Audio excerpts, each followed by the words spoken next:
In-house in studio, we have the rising star, rising prospect, and a very, very talented boxer coming up. And everybody knows him as Dinamita, Jose Arellano. Jose, mucho gusto que nos vengas a visitar. I'm glad you have us here. You're in studio with us.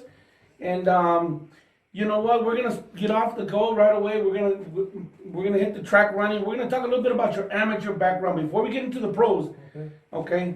So we want to know first who came up with Dinamita. Dinamita, pues yo mero, it was me. It was me. I'm the kind of the one, because Juan Manuel Marquez is my like favorite boxer, out of all time. So like how he came up, like the hard road up. So and he's my favorite boxer. And he's one of the best counter punchers I think in boxing history, like Mexican boxing history. So that's the reason why I came up with him. He's good. He's good. He's One of good. the best. One of the best. Definitely one of the best. One of my favorite fighters for sure.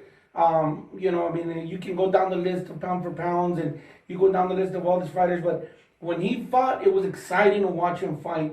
His suits, his robes, Mexican, totally to the bone. Yeah. And so I love all of that. I mean, I love from the ring entrances to the end. And you get out of the ring and everybody coming and taking pictures with you and all that good stuff, right? Yeah. So all right, so when did you start boxing? How old were you when you started boxing? So I actually started kickboxing first. Kickboxing. I was getting in trouble in the streets. I went to juvenile detention center after juvie. I got off on probation, and my PO asked me like, "Hey, You were a little troublemaker growing up. I was it. Yeah. So she asked me, she's like, "What do you like to do?" And I said, "I like to punch people in the face." So she kind of gave me like a weird look, and she's like, "What do you mean, like punching people in the face?" Like, "I like to fight." And then they actually help you out like during all those times. She's like, "So if I get you like in a mixed martial arts program, or if I get you like in a boxing program, karate, whatever, will you attend to it?" And I said, "Every day of my life till I can't do it anymore." And ever since, like, that changed my life. So I started kickboxing first. After kickboxing, there was a coach that came just for boxing. So I was planning to do MMA first. So I was planning to do like. How old were you at this time? I was 15, 16 years old, I believe. Mm-hmm. So for like a year, I did like kickboxing, jiu-jitsu. I did all those things. So I was for me, I wanted to like, that's what I was introduced to. So I was trying to do like mixed martial arts, you know what I mean? But I didn't have the age. So throughout that time, a boxing coach came into into the gym, and we just started boxing. And he told me like, "You could fight amateur just being this young." I said, "Oh really?" He's like, and I just started. Now where was this at? Was it in Colorado? Yeah, here in Colorado, it was called the ATT. Bobby Lashley, he was the main the owner of the gym, the one that associated with. Oh, okay. Okay, so he's the one that pretty much opened the doors to the boxing world too. Yeah. Okay. And so you were about 15 years old. So when did you make the move? Because where are you originally from? So es Ciudad Juárez, Chihuahua, Mexico. Chihuahua. Yeah. Juaritos. Juaritos de allá. Es todo, carnal. Yo soy de Chuco, for the people that don't know out there, I'm from El Paso. So that's back, somos allá de los mismos terrenos. Oye, and so did you moved over here at a young age? Yeah, tenía 8 años. I was 8 years old when I moved Okay. here to the Houston. So a los 8 años ya andabas de vago. Pues sí, el vago, pues yéndome de pinta y pues ahí, como quien dice, desmadrosa ahí en la calle. Así nos pasa. So then 15 years old, you started boxing, and were you still kind of one foot in boxing and one foot out and into MMA, or when did you say, you know what, I'm just gonna go boxing? Yeah, so I was actually fighting kickboxing as an amateur, which I went 9-0 as an amateur kickboxing. Oh, good, nice. Yeah. So and then after that gym, I left. We left that gym. It was a few of Hannah Cherlop, Alexis, Milton. We all left that gym, and we decided to go to A1 Boxing, and we trained there with Hector. So after we trained with Hector. So that's where you guys met Hector. That's where I met Hector, and I started like fighting a lot more. And I was just focusing just on like. You mentioned Milton. Milton, for a lot of people that are getting into boxing, Yeah. he's an up and coming boxer too. Yeah, he's like my brother, so we've been riding together since You guys been married for a long time, so. So loyalty is definitely there. You know, Milton's like literally my brother from another mother. And so we're talking about Milton Roque, Yeah, right? And is he a pro fighter now? he's a pro fighter. I think he has 2 fights. I think he's 1-1. There you go. So shout out to Milton Roque. Milton, that's my brother. We'll bring him on the show. We'll bring him on the show. Yeah, you guys have to bring him on the show. We'll introduce him and get a little bit of low down, dirty stories from you guys, man. So before the end of the show, you're gonna have to tell us a little secret about him. So when we bring him on, we won't let him know. I got you. So you started with so you guys are friends since you guys were fighting kickboxing. Mm-hmm. Yeah. So you go to A1. A1, how old were you then? I was, I believe, 16, 17. Okay, so about a year into Yeah, boxing. a year and a half. I was like a year into boxing. Not even a year, you know. It was just months. It was just more of because I fought at American Top Team. I fought amateur because there was a boxing coach that was registered with the USA Boxing and all. Yeah. So he just told us, hey, start fighting. So we just started fighting. I did like 5 or 6 fights with that coach. With that coach, I don't remember his name. His name was Adam, I think. I don't know his last name, but. And then we went to A1 Boxing. And that's where you. I met Hector there. We met Hector, so we all moved as a team there. And then I did most of my amateur career with him. All of my amateur career with him, and then I did my pro career with him too. But I just decided to leave and move on to bigger and better things. Yeah, and so we know Hector. You know, Hector was a pro fighter. You know, he was a respected pro fighter himself. And he opened up his own team, right? He opened up his own team. He opened up his own gym, and So I started like we did 8 fights together. You know what I mean? And he opened up his gym, and yeah. Yeah, because I remember, you know, I mean, obviously, you know, everybody, all of us, you know, that are in the boxing as deep as we are, you know, I'm a fan. When I first started seeing you box, you know, I couldn't wait to see you box pro. Because you had the pro style. Yeah. You know, you had the pro style. And I think a lot of that attributes to Hector's fighters all have that pro style. Yeah, you know, they don't have so much of the amateurs score. But you know, we're very familiar with Hector's size and his teams. So we're used to seeing you. We used to see you fight in Sparta Combat League shows. Yeah. Tell us a little bit about fighting on those cards. So we got a what was it? I think it was a 7-fight contract with them. Oh, okay. So and it was cool, you know, like they're the ones that first like signed me. They actually, the way they signed me was funny because they signed me spar. I was sparring Manny Perez. Manny Perez, oh yeah. I was sparring Manny Perez, and like good fight. that guy Jeff was there, and when he was there, he's like, hey, he came down and talked to me, and he's like, hey, I would like for you to come to the shows, and I really like you, and you know, we started just having a little relationship, and then he ended up signing me. That's cool. 7-5 deal, and it was good because they kept me busy. You know what I mean? Yeah. And so Jeff's a good guy, man, and he's got, you know, he really blew up on the scene on the boxing side over the last couple of years. He was always in the MMA, and then he really jumped in on the boxing side, and they're doing great on the boxing. You know, it's always good to have promoters. They're doing really good, and then and I think they're now co-promoting with what's his name, Steve Mestis. Yep. Shout out to Steve Mestis, good friend of ours, good friend of mine. Sure. I've known Steve for years, man, and I do a lot of work with him, so I know them guys really well. And so you did your 7-fight contract. That's going into the pros. So touch back with the amateurs a little bit.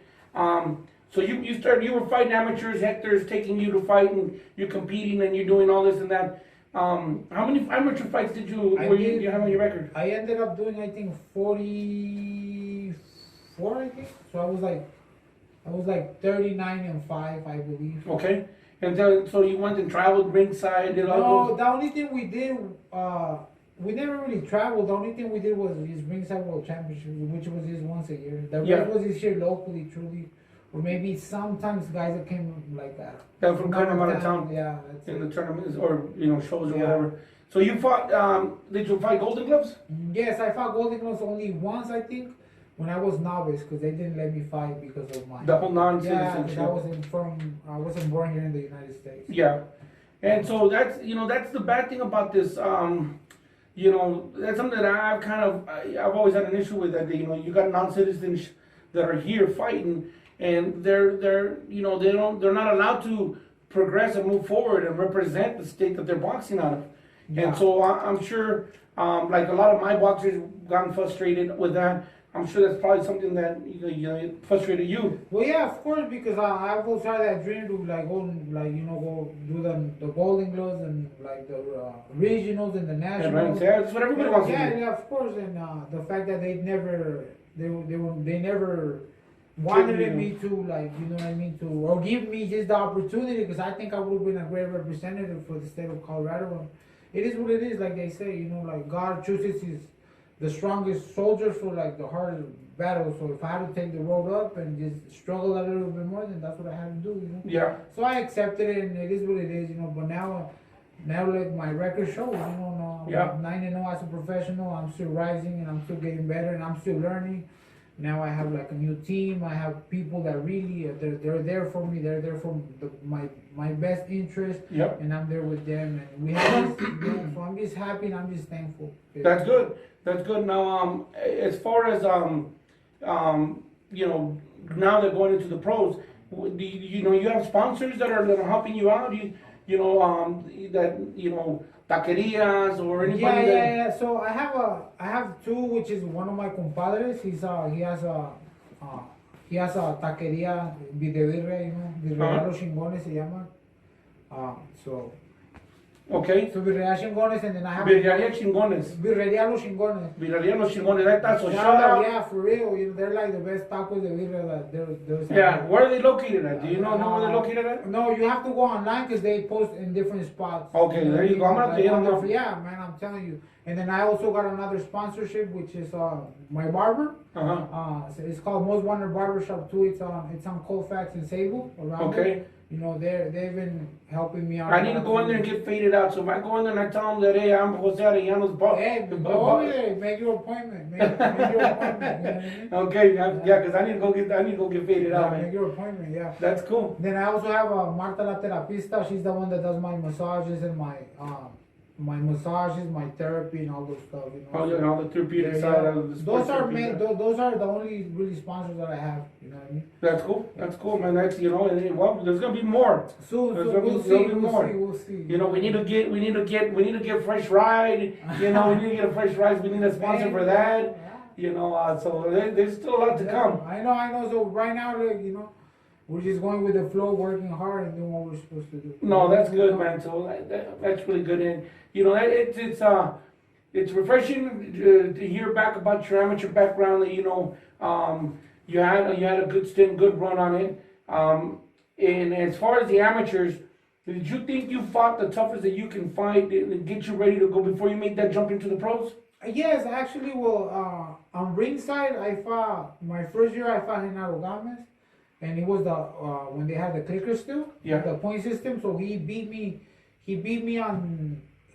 for points, but it was a really, really good fight, Then the second year I fought Luis Feliciano. He's also signed. He was number one in the nation. I actually believe I beat him, but he was ranked number one. So they were. That happens a lot. Then my third year I fought Raheem Gonzalez in the semifinals, I think, and he beat me. It was a really close fight, but he got it. Then the last year before I turned pro, that's when I won ringside Good. Well, and as far as sparring in the amateurs, were you already sparring thinking, okay, I'm gonna go pro pretty soon? I gotta change my approach on what I'm doing as far as an amateur to jump into the pros. Did you know that the big difference that was gonna come? Well, yeah, because I knew that it was 8-ounce gloves and they're leather gloves with a horsehair in them, so even the jab hurts. That's the first thing that I've noticed when I went to the pros. But there was nothing really much. It's just work hard. The dream was always there, so those are things that I never really thought about. Now, if I think about it now, then it'll be like, oh, well, maybe, but. Good. Well, that was a little bit of his amateur background. We're going to take a little bit of a break, but when we come back, we're going to start talking about the meat and potatoes of the soup. We're going to be talking about the pro career. This is what everybody wants to hear. We'll be right back after these messages.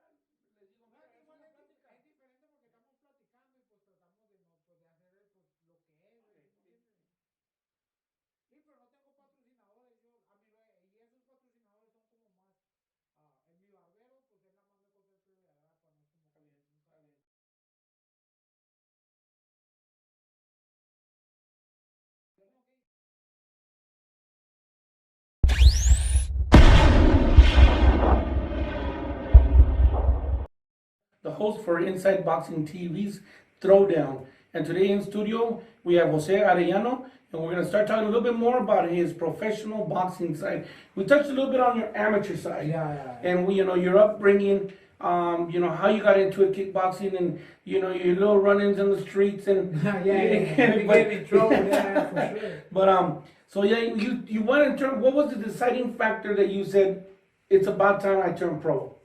Well, if it would have been for me, I would have like stayed in the amateurs and done like if I would have been able to advance, do nationals, internationals, all those stuff. But the fact that I was wasting time, my age, so it was more of like I have a time limit, you know what I mean? Which is like 22, I'm gonna turn pro if there's nothing done about like the amateur. If I can do pretty much anything else, And that was the back that they didn't change the rules. Yeah, they didn't change the rules. Nothing. I tried, like I even gave it my social that I was able to like fly within the United States to be able to represent. They said no.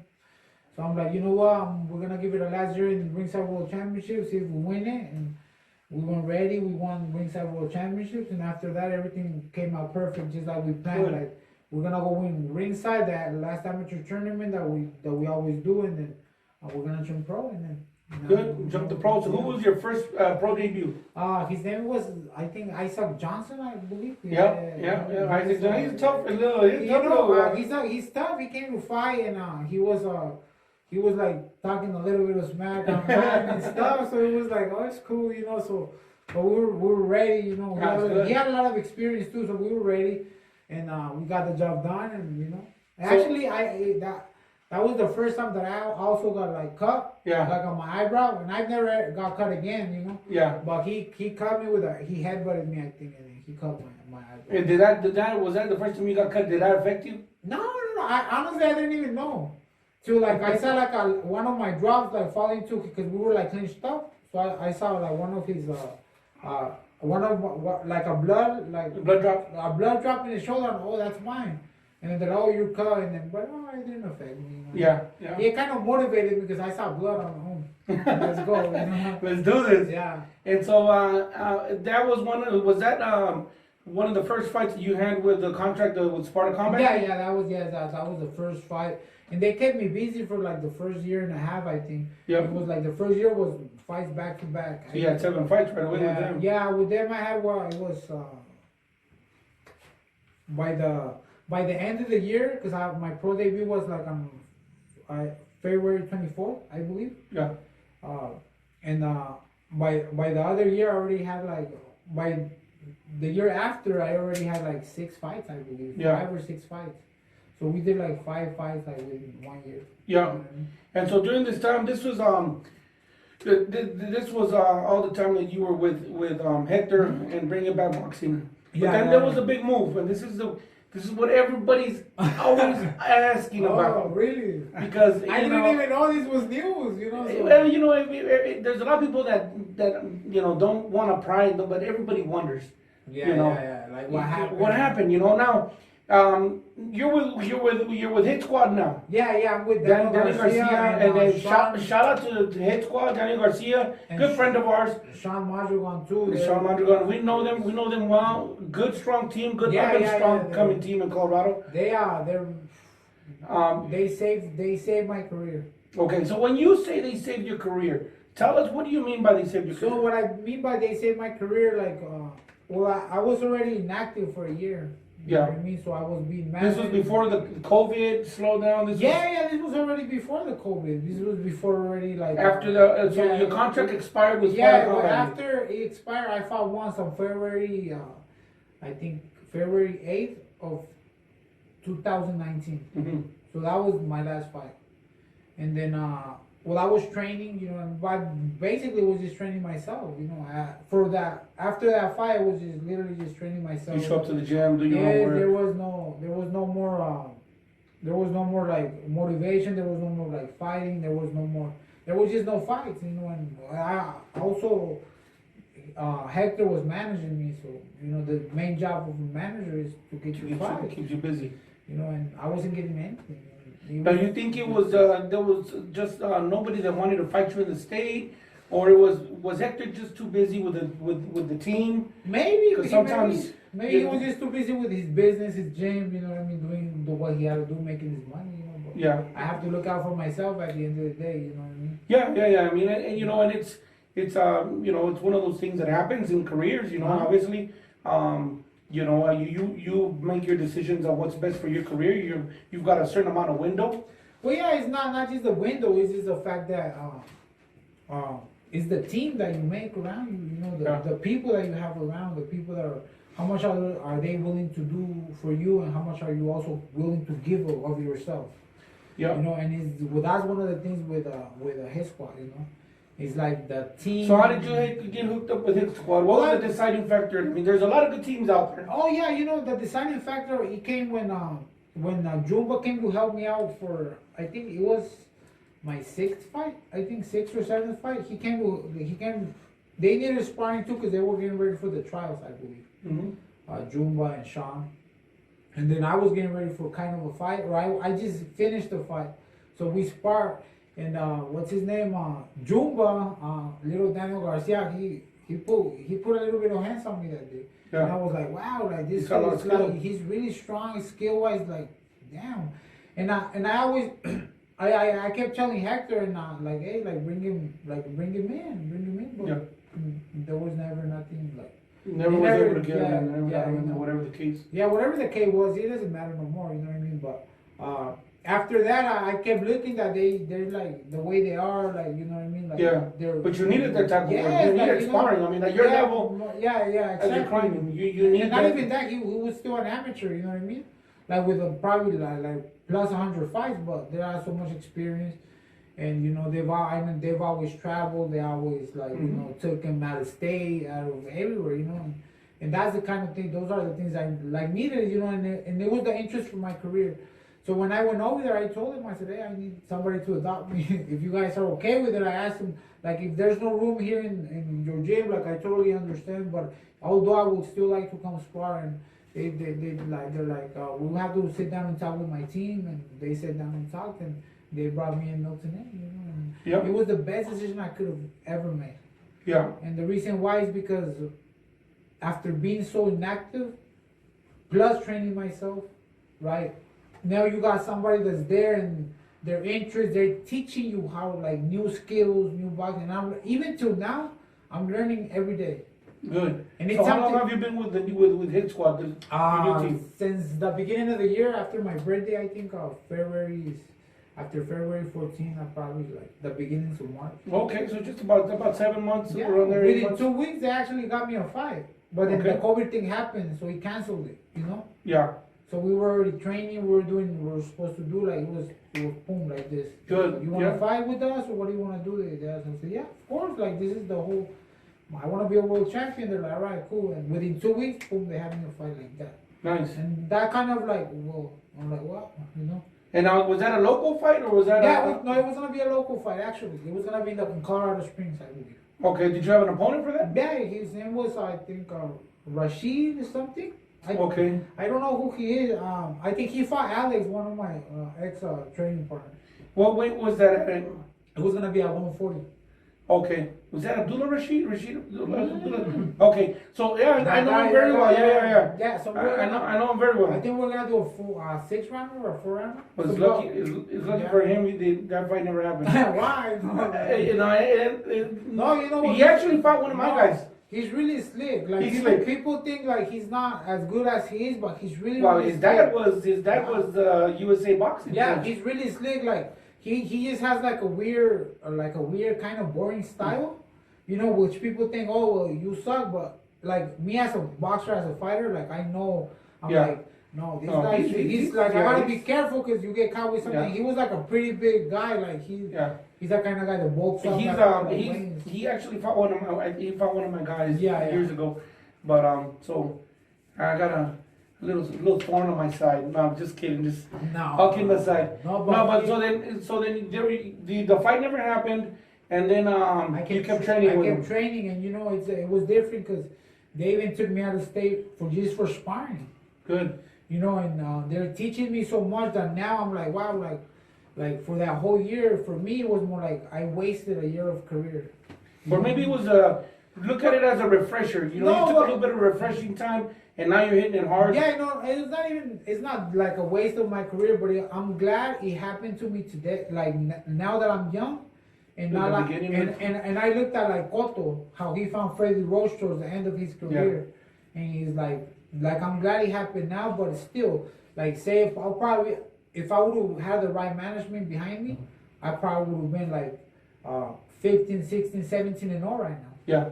In the whole year, you know what I mean? Yeah. And so now, you said Milton came along and he joined the team too. Yeah, he joined the team too, and we've been training there for a few months, and it's different, it's hard, it's besides anything, it's just the way they teach, their humbleness, their belief in you, and they're good people, man. They're good people. Honestly, like that's what people don't know. Like they're really, really good people. Well, you know, if you know boxing, you know Colorado boxing, you know they have a good bond. I mean, we all know them, and it's a good team, good strong guys.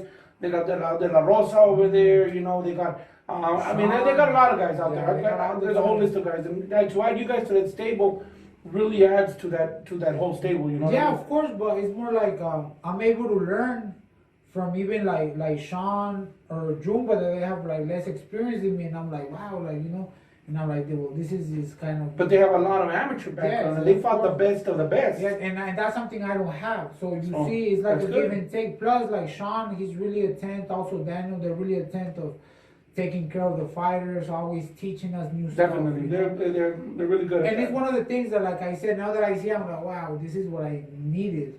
Awesome. You know, and so it's just like a blessing for me. I'm just thankful because this is my life. Like, so now you had this fight that just came back, you know, so after COVID and all of that, now you came back, your first fight after what, 18 months? Next 18 months, a year and a half. So, okay, your first fight back, but you're fighting in Mexico. So I went to Mexico, I fought on the Roy Jones Jr. undercard. Okay. In his heart. What part of Mexico did you go to? San Carlos, Sonora. It's a really beautiful place. You ever been there before? No, it was actually my first time back in Mexico since I came as a kid. There you go, man. So it was everything just like, it was just meant to be like a certain way. Yeah. Everything came like in perfect timing. And the way everything was, it was even my first time on a plane, to tell the truth. Oh, yeah. So it was like everything was is like a blessing, you know. Exciting, man. Yeah, it's exciting. More than anything, it's like the belief that my team had in me too. Because we had to go out. I had to go over there alone. But they believed in me so much that they said, you'll be good out there. Yeah. No, and I actually, you know, I saw their live broadcast, you know, when they. Oh yeah, when they went live. When they went live, so you know, they were definitely proud of you, and it was good to see that, you know, you had that full support. Yeah, it was like first televised fight. It was my first time in Mexico. You know, it was man. Everything. You know, one of the biggest things that people don't know is like. For me, I've always had a dream of Lupe Contreras like announcing me. So when I arrived to the hotel, the second night, I met Jose Luis Castillo. After I met Jose Luis Castillo, then I think the second night Lupe Contreras came in. Yeah. I was like, damn, that's Lupe Contreras, and then I said hi to him like oh, like, you know, how are you? And then he's like. He said, we have a meeting. He said, you're fighting on the card, right? I said, yeah. He's like, we have a meeting on Thursday. But when he announced me, that was one of my favorite parts. You know, these are things that you see and like you dream. Yeah, of, definitely. You know? That's all part of the dream, man. Yes, and, it's all part of the journey. And now with with the people that I have behind me, Sean, Daniel, you know what I mean, and me right now kind of managing myself, you know what I mean, and a little bit of the knowledge that I have now, what I've learned. It was just literally, I'm just thankful. It was just, you know, I'm thankful, I'm blessed, you know, and I'm happy, you know, I'm a happy fighter now. Yeah, and content because you're getting your attention. The reason, no, it's not even about attention, it's more like I'm a happy fighter instead of being a worried fighter. About like, oh, what am I going to do, this and that, or do I have the right people, do I not, you know what I mean, all these things. So the belief that they had in me was like, wow, it's something that I've never seen, you know what I mean? It's the first time you feel that. Yeah, like feel that, and they're like, Jose, you'll be good out there. They're like, we're gonna go through a specific game plan because he's a southpaw. We have Sean Madugan, 10-time national champion, one of the best southpaw. What better work? You know. So he's undefeated as a pro. Yeah, he's 6-5 or 6-0, I think 5-0, 6-0. So he's actually the main sparring and the guy that really got me ready for the fight. And it was like, So was this opponent? Now this wasn't a walk in the park. This opponent, seasoned guy. You know, he's yeah, It's a good test. It's a good test to where you're at. Yeah, it's a good test where I was at, but I was so inactive a year and a half. So nobody knew, like, I believed in If my there, if there was skills. gonna be rust. Like, yeah, like Russ, if there was gonna be an effect. He came heavier, I believe. Like the day of weigh-ins, they announced because he was a catch weight of 138. They announced the catch weight, and I was like, okay. And then the day of the fight, I looked at the screen, you know, because they had the screen, and he said he was 141 point something, 0.7, I believe. Bro, they're sneaky like that, man. And then I came in at 137. But I'm a professional, so like Yeah. for me, it's like I make the weight, and honestly, I was so focused on the fight that I didn't care about anything else but to get in there. Nothing felt real till I was up in the ring. Then everything felt real, and I'm like, all right, now Okay, we're going, so let's go. And they're like, hey, they're like, he's kind of, they called him, they called us, they're like, he's kind of heavy. I said, I don't care, I want to fight. Let's do it. And then let's do it, and we did it, you know what I mean? That's good. Yeah. That's good. So, out of your 9 fights as a pro, which has been your toughest? My fourth fight. Your fourth fight? Yeah, that was Rubentes, a guy from Mexico. He dropped me in the first round. And the reason why he dropped me, because I went in that fight with a broken hand. Uh-huh. So, and I couldn't even warm up in the locker room. So he caught me cold in the first round, and I had to dig deep, but he was my toughest fight because he won the whole series wrestling, and it was a give and take. Yeah. But I managed to get up and outbox him and outclass him, but I also outdogged him. You know what I mean? So that was that till this day is my hardest fight. The hardest fight they. Yeah, of course. You know, the guys in Mexico, I saw so many things over there. The guys in Mexico could crack. Them guys hit. People think, like, he don't have no skills, but if these guys touch you, it's either 9-9 or you're gonna get hurt. You're gonna feel it. Uh-huh. You're gonna feel it. Yeah, this opponent was really tough, actually. He was tough, like he could take a punch. I outworked him, though. I did everything like perfect. We made a few mistakes that I talked with my team over here back home, and but everything was great, you know. Yeah. I was just so excited to fight that was just, for me, it was just getting my career back in track. So now, do you have another fight already that you're kind of looking at, and that we want to kind of start letting people know? No, well, we're working on a lot of things, and we have a lot of things coming up, of course, but till everything's said and settled, just like this fight was, because even for this fight, I never announced anything till probably a week before. So many things change, man. Yeah, and especially with all the COVID things coming in and all this stuff. So for me, we do have a few things. I have a plan with Sean and Danny, with the team, but we want to wait till everything's settled, everything's, so we know it's a for sure thing. You know what I mean? Yeah. And yeah, but we'll see. We'll have you soon. Okay. Soon. That way, we gotta break out the news, man, and let them know, especially if it's a local fight. That way we can get the whole team behind it. Yeah, I know. Get everybody riled up. Uh-huh. Now, as far as your entrance musics. Oh, my entrance music. I always. It just depends on the mood, the feeling. You ever gonna come out to me some mariachis? Yes. Bring some live mariachis. Maybe in the future when we're able to afford to pay them, because they're kind of expensive. But no, man, but that's all possible. Yeah, no, it's possible. It will happen. So there's I already in my mind, and I have plans of how I'm gonna come out to every fight with what music, what song. So. That's just the mystery that I have, but things that I already have planned. But it just depends the day, the fight, how important the fight is.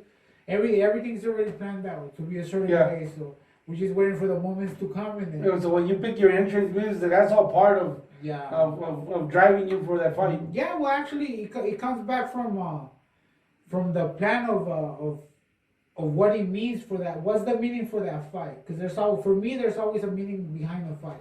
Yeah. And that's something we can explain now, like after the break, if you want. Yeah. You know what I mean? Definitely. So I'll tell you what. So we're gonna take another little break. We'll be right back to touch base and a little bit on what goes through the mind process of Jose Arellano and what gets him ready for his fights. So we'll be right back.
Welcome back to IBTV's Throwdown, and I'm Raul Tejada, your host. And today in studio for this segment part 3, we have Jose Arellano, and we've talked a little bit about his amateur background. We talked a little bit about his professional career and how he's rejuvenated and jump-started his career. Now that he's with a new team, new per se management behind him, people kind of helping him guide his career and teaching him some newer things, some better things.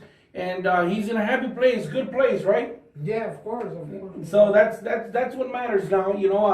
Now that we've touched base on where you're at, and a little bit on the people that have backed you and your team. Yes. Where does Jose Arellano see himself in 2 years? 2 years. Being a high contender in the boxing world, and if not, fighting for a world championship. Yeah, yeah, I believe that. I believe it too. I believe it too. Now, the reason I say that now is because we're making it, and we're officially putting a stamp that's the path. Yes, that's the path. That us fans of Invita Arellano can follow, because we want to be able to follow your career. It's been exciting up to now. Your fighting style, what do you classify your fighting style as? Well, I don't know. I think I'm an all-around fighter. I can fight in the inside. I can fight in the outside. There's a lot of things that I haven't shown because I feel like it's not yet time for it. Okay. That those are the things that will come out when I'm fighting better fighters, when I'm fighting more high caliber fighters. The fighters now haven't really pulled out. No, I don't think they haven't. Even for this last fight, there was a few things that I did that I haven't never done in my past. And the reason why is because I don't feel like it was time because of the caliber of the opponent. Okay. You have to keep yourself reserved to a certain point. But when you get to the high level, then that's when all the cards are on the table. Yes, sir. Okay, so do you consider yourself a power puncher, more of a boxer? About a boxer, counter puncher. Counter puncher. Okay. All right. So now, as far as your trainings, tell us a little bit about what a little bit of preparation, without giving, of course, all the secrets. But a little bit about your preparations and, when you're getting ready for fights. Yes. Is there some kind of little tricks that you do that people don't know about, you know what I mean? And, that helps motivate you, Oh, well, yeah, I have an athletic trainer. So he's the one that does my strength and conditioning. Okay, what's his, his name is Phil Roybal. Okay, Yeah, Philip Roybal? Yeah, I've been working with him for probably about a year now. And I worked with him on the low for a year till now. He's actually the guy that trains the hit squad team. Okay. So Sean, Jumba, Milton, we're all in it with him. He's he's for me, he has brought my conditioning to a different level. And there's a few other things that we all do outside, but yeah, that's for people to never know. So we can have a match on it. So what weight do you fight at? You fight at 135? 135, which is lightweight. Okay. Yes. What weight do you walk around at? Probably You know, ever since I started training with his squad, I probably walk around like 145, 147. 145, 147. Without a diet. Mm-hmm. Like for this like camp, it was a 3 week notice fight. And once I checked my weight, I was like 146, I think. So you just had to, well, the fight was a catch weight at one. Yeah, 137. So I was 130. already there, and all I had to do was just change my diet, change my meals, and then boom. I was actually walking around 140 a week before the fight. Okay, so if we bring out a scale right now, you're not gonna be over your 15-pound limit. I don't think so. Okay. Well, maybe now. I've been actually training for. Today was my first day back. Like I went to Mother Cabrini to run with the team. So Okay, all right. So I'm probably a little bit heavier. I'm probably like at 148, 149 maybe. Okay. Now, family support. Your parents. Yeah, my parents. I have 2 sisters and I have a big brother. Okay. Yeah. And it's always the sisters and the moms are always the hardest to accept. Yeah. Seeing their pobrecito mijito up there and le están pegando. Yeah, you know it's funny because my mom's not like that. So my mom, she's like a really strong. Is she from Juarez? No, she's from Durango. From Durango. Oh no, pues that's why. Yeah, So that's why. Tiene chingazos, hijo. So she's from Durango, my dad's from Zacatecas, and they met in Chihuahua, in Ciudad Juarez, and they had all my brothers there. Okay, that's cool, man. You know, so my mom's really strong. She's a really strong person. Like I know deep down inside it's killing her, but like she just like she sits like this at my fight. She sits like this, and she sits with a serious face. Like there's no reaction. Like, she's really strong. You know what I mean? But I know probably deep down inside, like she's hurting. Yeah. And your dad is gritón. Yeah, my dad's the one that screams and that. Like, it's funny because like when when there was a crowd back then, like when people will scream, I never hear anything but my corner, or my father. Or your dad. Yeah, it's just crazy, you know. Yeah. And there's people that scream even louder, you know. That's the way you tune into certain things. Yeah. And your dad's gonna be obviously. Yeah, and it was just like the one that stands out, like the voice, and I can hear him scream. So what does he scream at you?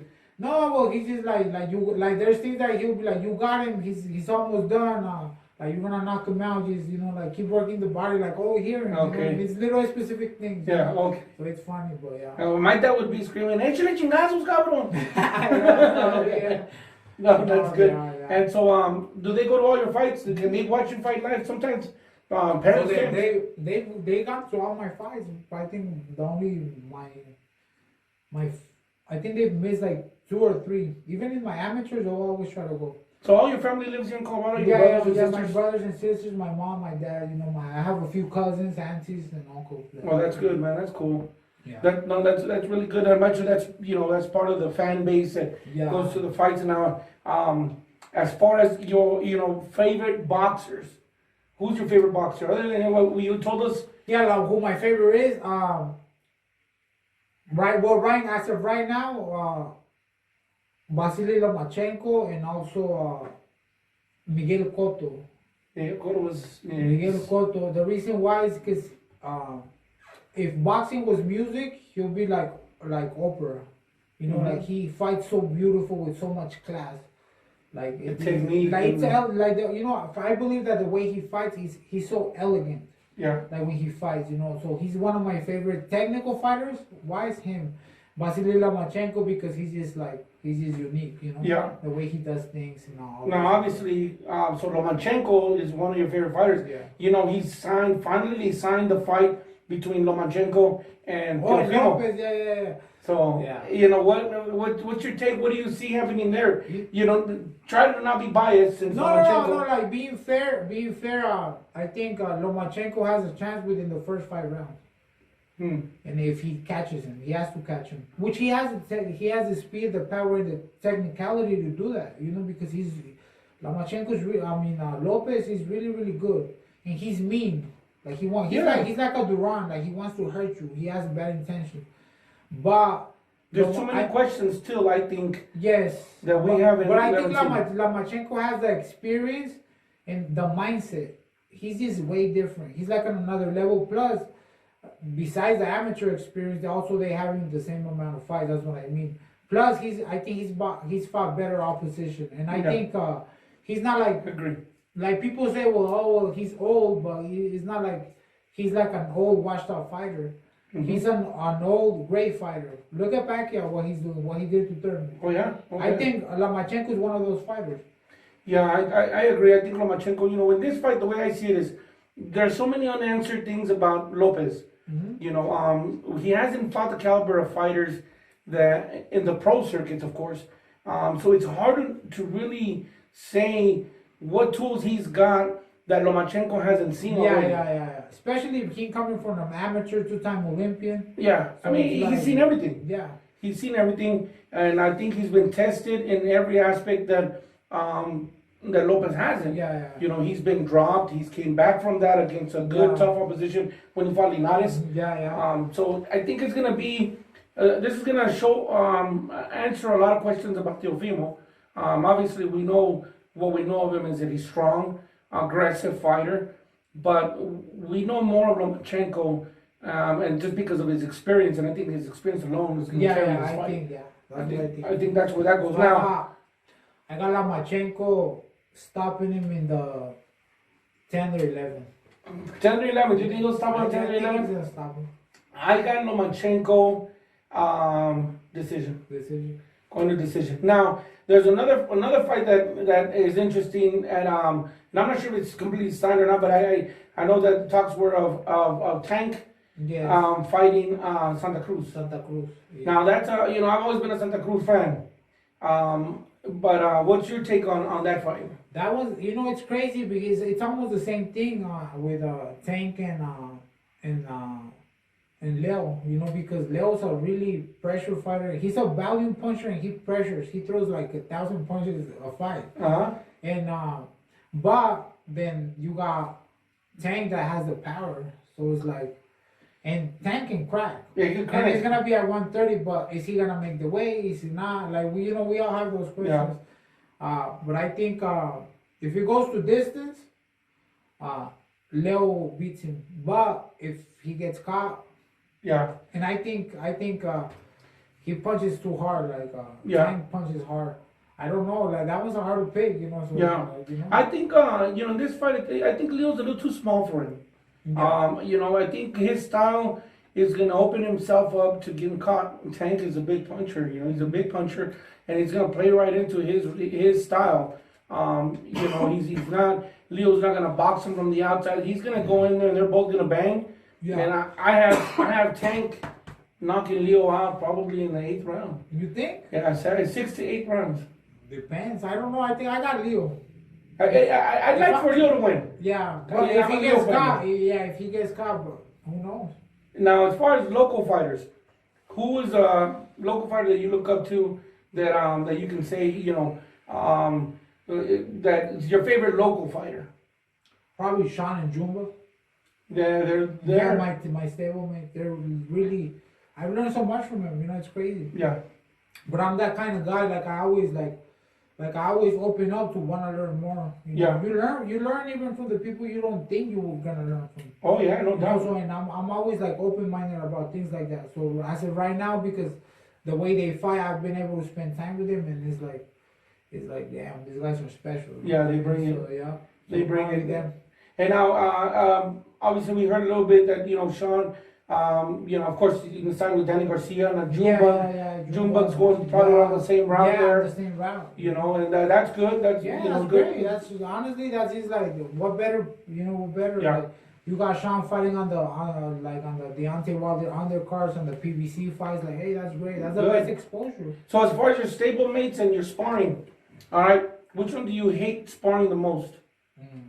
I think not just me. We all hate sparring De La Rosa. De La Rosa can crack. De La Rosa's good, man. And he doesn't take it easy. Nobody likes to spar. Trust me, nobody likes to spar.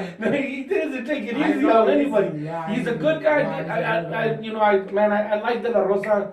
Humble man. He's from Juárez too. Y es trabajador. Es bien trabajador, trabaja en la construcción, así como yo, así como nosotros, somos personas normales, ¿no? Y ahora tú trabajas en la construcción, so what do you do? So you box, but you have a day job. Yeah, like I have like a full-time job. Well, sometimes I get off early, but I do concrete. Concrete work. Well, what better work to help you keep stay in shape? I know, kind of stay in shape, stay strong. It's Right. funny, but that gets you like, it gets you strong. Well, you know? yeah, it does, It man. gets you strong. Yeah. Yeah, but it's a good job, you know, it's a good paying job. So, Yeah. I mean, I can't complain, you know. Yeah, hey, well, that's what pays the bills, you know. While you continue this journey Yeah. early in your career, but you know there'll come a time where you're gonna look back at this, and these are the hopes that you have as future world champion. That you look back at these, and those are things that prepared you Yeah. for your career. Yeah. Now- It's just like the process of getting there, you know, and just enjoying the moments, enjoying everything. Good. You know? So De La Rosa is probably the one that everybody hates sparring the most because he can crack. And I know he can crack. He's Man. like a crack, man. He's a good fighter. It's funny. It's funny because when he comes in the gym, we're like, man, Dela's here. God damn it. Yeah. But, hey, we all got to spar. We did that work. You know? Yeah. Yeah.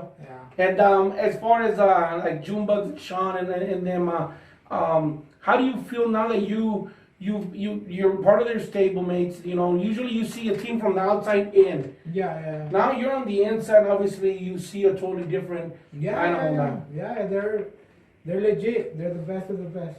That's good.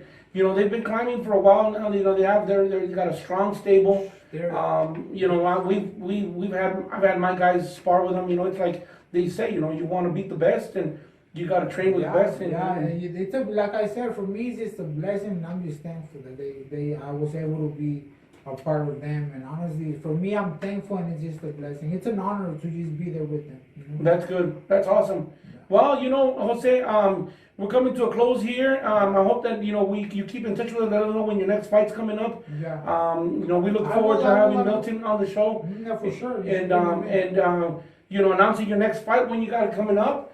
And let me know. I'll buy the first set of tickets. Yeah, for sure. And, but it's been a pleasure getting to know Jose Arellano a little bit more behind the scenes, and everybody's questions hopefully got answered.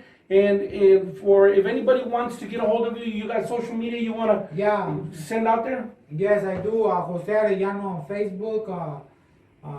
Jose Dinamita Arellano on Instagram, and Jose Arellano 40 on Snapchat. There you go. Any shout outs, team shout outs, anybody? Yes, I do. Special shout outs, family, whoever. Well, I want to, of course, my family, of course, my people, everybody who supports me, who's always tuning in. K-Squad Boxing, like I said, thank you again. Thank you guys for everything. It's just an honor, and it's a blessing to be with you guys. Virreal Los Chingones, Taquería Sinaloense, Most Wanted Barbershop. Y también un shout out a Eduardo que me llevó allá a San Carlos, Sonora para mi pelea. There you go, guys. So that's Jose Arellano in as a nutshell that we can contain, but hopefully we'll have him back here on his next fight and talk a little bit, maybe before his fight, and talk about his journey. But until next time, I'm Raul Tejada, your host for Inside Boxing TV's Throwdown, and we'll see you next week. Oh, and also thank you guys for having me on the show. Definitely. It's a pleasure. Jose, thank you guys. it's been a pleasure having you on the show. Thank you. I appreciate it, and we'll see you guys next week. Yes.